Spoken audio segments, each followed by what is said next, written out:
오늘 16장의 말씀은 종이신 예수님, 부활과 승천, 그리고 예수님의 표적에 대한 약속, 그리고 그것을 실천하시는 내용, 이런 것들로 전개가 됩니다.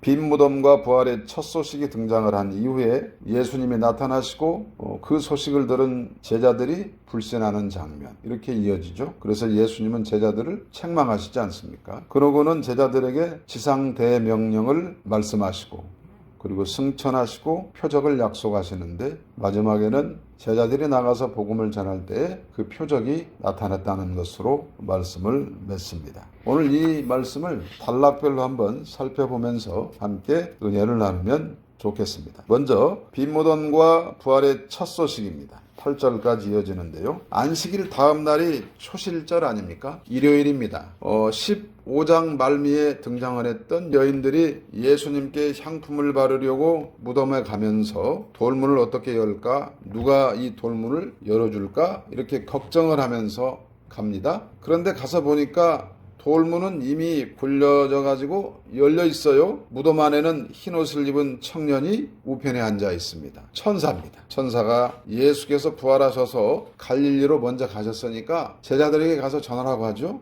여인들은 두려워 떨면서 도망을 칩니다. 아무에게 말도 못하는 그런 상황입니다. 그런데요, 여기서 생각해 볼 수 있는 것이 향품을 가져왔다는 거예요. 향품을 가져왔다는 얘기는 부활을 전혀 예상할 수 없었다는 거 아니겠어요? 시체의 악취를 제거하기 위해서 쓰는 것이기 때문에 그렇습니다. 또 한편으로는 죽은 사람에 대한 존경과 추모의 표시라고도 할 수 있죠. 천사가 말했잖아요. 말씀하시던 대로 살아나셨느니라. 그러니까는 가서 그대로 본대로 전하라는 거 아니에요. 이미 예수님은 14장 28절에서 제자들과 함께 감람산으로 가시는 중에 먼저 갈릴리로 가시겠다고 말씀하셨어요. 부활에 대한 얘기를 3번에 걸쳐서 말씀하셨잖아요. 그러니까 여기서 우리는 내 감정이나 상황이 아니라 하나님의 말씀을 신뢰하는 그런 훈련이 좀 필요하지 않겠느냐, 이런 생각을 해봐요. 어떻게 우리가 부활을 의심할 수가 있겠습니까? 부활신앙이라고 하는 것은 기독교 신앙의 핵심 가치가 아니겠습니까? 그러므로 바른 분별, 깨달음, 이런 것이 있어야 할 텐데요. 오늘날에는 예수님의 부활에 대해서 믿고 싶지 않은 사람들이 많이 있습니다. 실제로 그런 신학들도 존재하고요. 부활했다는 사실 자체의 의미를 별로 두지 않습니다. 역사적 진실이냐 아니냐를 따지지 않는 일들이 많이 생겨났어요. 이런 것들은 우리가 특별하게 주의해야 하겠습니다. 그리고 한편으로는 주님의 부활로 말미암아서 안식일 준수가 주일 성수로 이렇게 변경되었잖아요. 그러니까 주일 하루만 경건하게 지내고 신앙생활 열심히 한다, 그런 게 아니라 늘 강조하고 지켜왔듯이 모든 날이 주일이다, 이런 개념으로 살아가야 됩니다. 왜냐하면 주님이 다 성취하셨기 때문에 특별히 한 날만을 골라서 그러기보다는 모든 날이 주일이다, 이런 마음으로 최선을 다해서 살아내야 하겠다 하는 것도 한번 생각을 해봅니다. 그 다음에 두 번째로 이어지는 이야기는 부활하신 예수님이 나타나셨어요. 또 제자들에게도 나타나시죠. 근데 제자들은 믿지 않습니다. 이것에 대해서 예수님은 책망하시는 내용도 나오는데요. 먼저 막달라 마리아에게 나타나셨죠. 마리아가 이제 슬퍼하는 제자들에게 가서 알립니다. 제자들은 이 부활 사실을 믿지 않습니다. 그 후에 길을 가던 두 제자, 엠마오 도상이라고 알려져 있죠. 다른 모습으로 나타나셨어요. 예수님이. 두 사람은 나중에 깨닫고 제자들에게 가서 알립니다. 그런데 역시 예수님의 부활을 믿지 않습니다. 결국 예수님은 식사를 하던 11제자 앞에 직접 나타나셔가지고 제자들이 믿음이 없는 것, 그리고 그들이 완악한 것을 꾸짖으시죠. 아까 잠깐 말했지만은 14장 28절에서 즉 불과 3일 전에 예수님이 내가 살아나서 갈릴리로 너희들보다 먼저 가겠다, 이렇게 말씀하셨단 말이에요. 근데 이거를 까맣게 잊고 있었던 것입니다. 이성과 지성이 먼저 작동을 한 것이죠. 여기서 한번 생각을 해봅시다. 성경 말씀이 없어가지고 신앙에 문제가 있는 것일까요? 하나님 말씀에는 문제가 없는 거 아니겠습니까? 연약한 인생들이다 보니 때로는 신앙생활을 잘하는 것 같다가 때로는 또 내가 왜 이러지 하면서 그러는 겁니다. 어떻게 늘 좋은 상태만 유지할 수가 있겠어요. 그러므로 믿음이 없음을 고백하면서 하나님 제발 좀 도와주세요. 제가 왜 그런지 모르겠습니다. 이러한 태도가 중요하다는 것. 자신도 모르게 예수님의 부활 이 사실을 불신하던 제자들처럼 얼마든지 그럴 수가 있다는 사실을 기억해야 합니다. 그래서 만약에 그런 상황이 생기면은 사람들이 하는 말 속에서도 하나님의 메시지가 있다고 하는 사실을, 그리고 심지어는 부는 바람 소리, 햇빛과 물과 공기 속에서도 하나님의 음성을 들어야 되겠다고 하는 긴장감이 있어야 된다는 사실에, 사소한 일상 속에서 우리 주님의 흔적을 발견해야 합니다. 무시하지 않는 태도가 길러져야 할 것이라고 생각을 합니다. 그래서 잠언 4장 23절에서는 이렇게 말씀을 합니다. 모든 지킬 만한 것 중에 더욱 네 마음을 지키라. 생명의 근원이 이에서 남이니라. 아멘. 그렇죠? 그러니까 내 마음이 문제인 거예요. 내 마음이 문제. 마음의 중심이 어디에 있느냐, 이게 중요하다 생각을 합니다. 그 다음에 이어지는 이야기는 15절부터 20절인데 지상 대명령과 예수님의 승천, 그리고 표적을 약속하심, 또 실제로 표적이 나타남, 이런 이야기로 이어집니다. 예수님은 제자들에게 너희는 온 천하에 다니며 만민에게 복음을 전파하라, 이 말씀을 하시죠. 지상 대명령 또는 대위임명령 이렇게 말을 하는데요. 믿는 자들에게는 따르는 표적이 있는데 귀신을 쫓아내며 새 방언을 말하며 뱀을 집어올리며 해를 받지 않으며 병든 사람에게 손을 얹은 즉 나으리라, 이렇게 약속을 하십니다.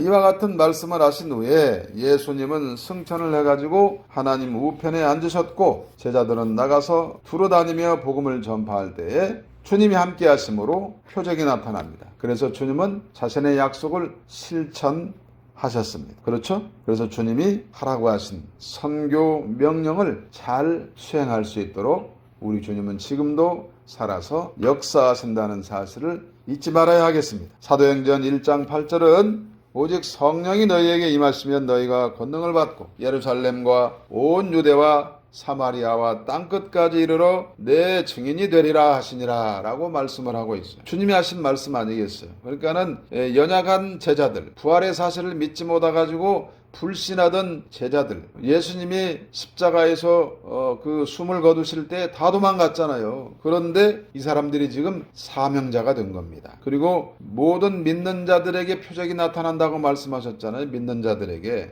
자들에게 표적이 나타나고 했잖아요. 그러니까 우리에게도 똑같은 그런 일들이 일어난다는 거 아니겠어요? 그죠? 그러니까 모두 다 같은 사명자라는 사실을 잊어버리면 안 돼. 그러니까는 하란 대로 그냥 전하면 돼. 그 다음에 일어날 일에 대해서는 그것은 주님의 몫이라 이 말이에요. 그러니까는 우리 삶의 터전 어디에서나 우리는 사명자로 살아야 한다. 열매를 맺게 하시는 분은 우리 주님이시다. 그걸 믿고 우리는 강하고 담대하게 우리가 갖고 있는 좋은 복음을 전파해야 할 줄로 믿습니다.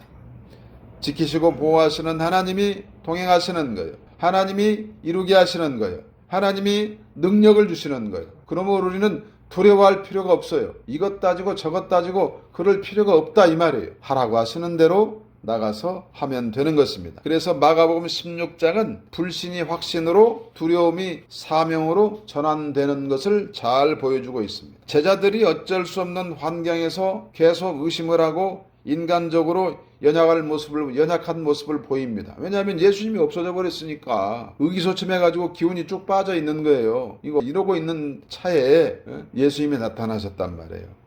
그죠? 그러니까는 그들 마음속에는 이걸 어떻게 믿지? 이럴 수 있는 거예요. 그래서 그러한 모습들조차도 아주 솔직하게 보여줬다는 거예요. 그들이 불신하고 의심했던 그것조차도 마가복음은 꾸미지 않고 있는 그대로 보여주고 있다는 사실. 이것이 우리에게 용기를 주는 겁니다. 우리도 연약하고 부족하지만 얼마든지 주시는 사명을 감당할 수 있다. 왜? 주님이 함께 하시니까. 주님은 그들을 책망하셨지만은 그들에게 선교 사명을 맡겼어요. 그 사실이 중요한 것입니다. 결국 마가복음이 주는 메시지라고 하는 것은 예수님이 죽고 안 계시니까 끝나버렸다, 이게 아닌 거죠. 하늘보좌에서 제자들과 여전히 함께 하시면서 역사하시는 우리 주님이시다. 현존하시는 주님이시다. 이거를 우리에게 잘 보여주고 있는 것입니다. 복음은 살아 움직이죠. 그러므로 전할 사명도 멈출 수 없는 것입니다. 우리 주님이 주신 권능을 입고 세상 끝까지 하나님 나라 확장과 진전을 위하여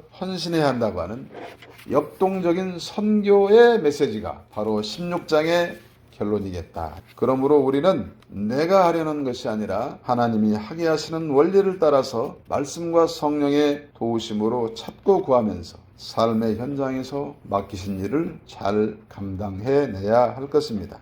그래서 오늘은요, 16장 끝나는 날이기 때문에 전체적으로 좀 요약을 해보는 시간을 가지려고 해요. 예수님 생애에 대해서 가장 간결하고도 박진감 있게 묘사하고 있습니다. 예수님을 이 땅에 종으로 오셨다고 전제를 하죠. 죄인들을 구원하시기 위해 고난을 감내하신 고난받는 종이시라는 겁니다. 전체 이야기 가운데 40% 이상이 마지막 고난 주간에 맞춰져 있습니다. 크게 둘로 나누면 종으로 오셔 섬기는 예수님 이야기가 10장까지, 그 이후에 16장까지가 그리스도의 희생, 여기에 초점을 두고 있습니다. 예수께서 세례를 받으시고 사탄에게 시험을 당하신 후에 말씀을 선포하시고 권세를 드러내시며 기적을 베푸시죠. 철저하게 동족들로부터는 배척을 당해 곤경을 겪습니다. 그럼에도 대항을 하지 않으시고 복음을 전하다가 십자가에 못 박혀 돌아가시죠. 이와 같은 예수님의 모습은 순종의 절정이라 할 수 있습니다. 하늘아버지의 뜻을 따라 죽기까지 순종하신 그리스도의 모범은 제자들에게 이어졌고 순교하기까지 충성하고 헌신했다는 사실입니다. 이와 같은 사실은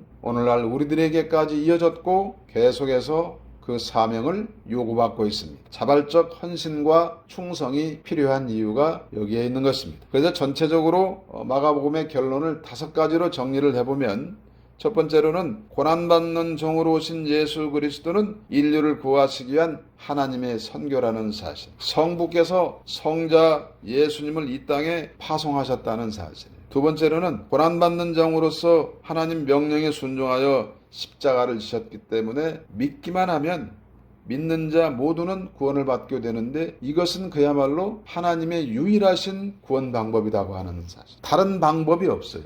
유일한 구원 방법이라고 하는 사실을 알아야 합니다. 그 다음에 세 번째로는 종은 곧 섬기는 사람을 의미하지 않습니까? 그러므로 예수 그리스도께서 섬기신 것처럼 우리도 또한 섬기는 일꾼으로서 하나님께 영광을 올려드려야 합니다. 위로는 하나님을 섬기고요, 또 세상에서는 이웃들을 섬기는 그런 사역이 필요한 것입니다. 네 번째로는 주 안에서 사는 우리 모두 주인이신 그리스도의 은혜 아래 있다는 사실을 잊어서는 안 됩니다. 그러므로 우리에게 고난도 있을 것이고 역경도 있을 것이지만 이것은 아무런 문제가 되지 않는다는 사실, 하나님께서 보호하시고 인도하신다는 것을 잊지 말아야 합니다. 그러므로 이와 같은 말씀을 부여잡고 최선을 다해야 할 것입니다. 다섯 번째로는 우리가 갖고 있는 복음이 좋은 것이기 때문에, 그래서 우리가 복음 아래서 살아가기 때문에, 우리가 구원을 받았기 때문에 이 좋은 소식을 주변에 적극적으로 전해야 한다는 사실입니다. 하나님이 택한 사람이 누구인지를 알면 그냥 알려만 주면 되는데, 누구인지 모르기 때문에 우리는 곳곳에 가서 복음을 전해야 한다라고 하는 사실을 잊지 마시기를 바랍니다.